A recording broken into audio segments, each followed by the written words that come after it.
வணக்கம் சார். உங்கள் பேர் சொல்லுங்கள். விஜய் அன்பு சார். விஜய் அன்பு. விஜய் அன்பு. Yes sir. விஜய் தெரியுமா உங்களுக்கு? நடிகர் தெரியும் சார். அவர் ரொம்ப அன்பானவர் தெரியுமா? அதுவும் தெரியும் சார். வேதனா விஜய்னு வைக்கலாம், இல்லை அன்புன்னு வைக்கலாம். விஜய் அன்பு ஏன் வச்சாங்க பேர்? விஜய் எங்கள் அண்ணன் நேம். அண்ணன் இப்போ இறந்துட்டாரு, அதனால அண்ணன் ரொம்ப பிடிக்கும். விஜய் அன்புன்னு சொல்லிட்டு நான். அண்ணன் இறந்துட்டாங்களா? Very sorry. ஆனால் உங்கள் அண்ணன் வந்து இறக்கலை, உங்களோடையே இருந்து உங்களுக்கு ஆசீர்வாதம் பண்ணிட்டு இருக்காரு.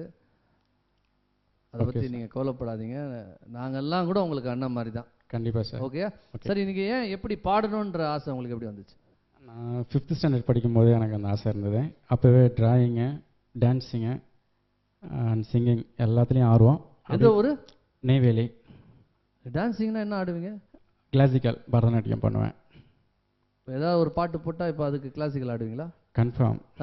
கண்டிப்பாக. Very good. ஃபஸ்ட்டு பாடிடுவோம், அப்புறம் ஆடுவோம். ஓகே. எந்த பாட்டு பாட போறீங்க?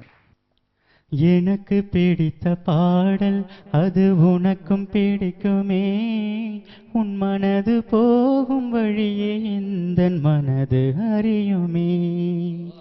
என்னை பிடித்த நிலவோ அது உன்னை பிடிக்குமே, காதல் நோய்க்கு மருந்து தந்து நோயை கூட்டுமே.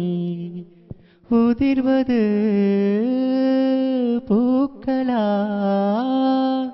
மனது வளர்த்த சோலையில் காதல் பூக்கள் உதிருமா. எனக்கு பிடித்த பாடல் அது உனக்கும் பிடிக்குமே, உன் மனது போகும் வழியே இந்த மனது அறியுமே. சபாஷ். பித்து பிடித்ததை போலே அடி பேச்சு குளறுதே, வண்டு குடைவதை போலே விழி மனசை குடையுதே. காதலின் திருவிழா கண்களில் நடக்குதே, குழந்தையை போலவே இதயமும் தொலையுதே. வானத்தில் பறக்கிறேன், மோகத்தில் மிதக்கிறேன், காதலால் நானும் ஓர் காத்தாள் ஆகிறேன். எனக்கு பிடித்த பாடல் அது உனக்கும் பிடிக்குமே, உன் மனது போகும் வழியே இந்த மனது அறியுமே. ஷபாஷ் ஷபாஷ் ஷபாஷ். ஒரு இனிமையான குரல் உங்களுக்கு தெரியுமா? Thank you sir. அருமையான குரல் உனக்கு. நீங்கள் வந்து நல்லா இன்னும் வந்து நிறைய விஷயங்கள் கற்றுக்கிட்டீங்கன்னா நீங்கள் வந்து ஒரு நல்ல ஒரு பாடகராகவே ஆகலாம். கண்டிப்பாக சார். ரொம்ப சந்தோஷமாக இருக்கு. பாருங்கள், நீங்கள் வந்து இவ்வளோ வேலை இதுலேயே வந்து இந்த பாடல்கள் எப்படி பாடுவீங்க, எப்போ பாடுவீங்க? நைட்டு 8 மணிலேருந்து ஆரம்பிச்சிடுவேன் என்னோட கச்சேரியா. அப்படியா? Very good. நண்பர்களோட சேர்ந்தா? நண்பர் ஒருத்தர் இருக்க ரூமில், அவரு நானும் தான் பாடிக்கினே இருப்போம். Very good. Any time Malaysia Vasudevan voice, பிபிசின் voice, AM Raja sir voice, ஜேசஸ் சார் வாய்ஸு, வாய்ஸும் பாடுவேன். அருமையாக ரூபா அவர்களே, ரொம்ப பிரமாதமான ஒரு வாய்ஸ் இல்லையா? அதாவது அவர் வேலை செய்து கொண்டே இசையை நேசிக்கிறாரு, அருமையாக பாடுறாரு. சொல்லுங்க, என்ன சொல்ல ஆசைப்படுறீங்க? அதான் அவர் சொன்னதை தான் சொல்லுவேன். You have got a very sweet voice. உங்க வாய்ஸ் ரொம்ப நல்லா இருக்கு. தேங்க்யூ. நிறைய ஹை பிச்சில் பாடும்போது நீங்க இன்னும் நிறைய ப்ராக்டிஸ் பண்ணணும். கண்டிப்பா. சொன்ன மாதிரி practice makes man a perfect இல்லையா? நீங்க ப்ராக்டிஸ் பண்ண வாய்ஸ் தானே வந்துடும்.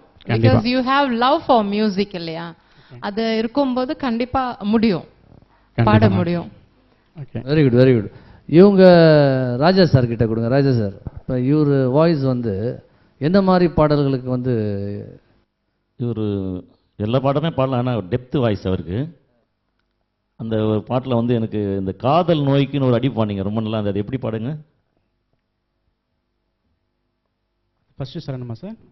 பல்லவியில் நீங்கள் பாடுங்க, காதல் நோய்க்குன்னு ஒரு. ஏன்னா ஒரு சிங்கராக இருந்தால் இதெல்லாம் ப்ராக்டிஸ் பண்ணி இப்படி தான் பாடணும், அதுதான் உண்மை. Okay sir.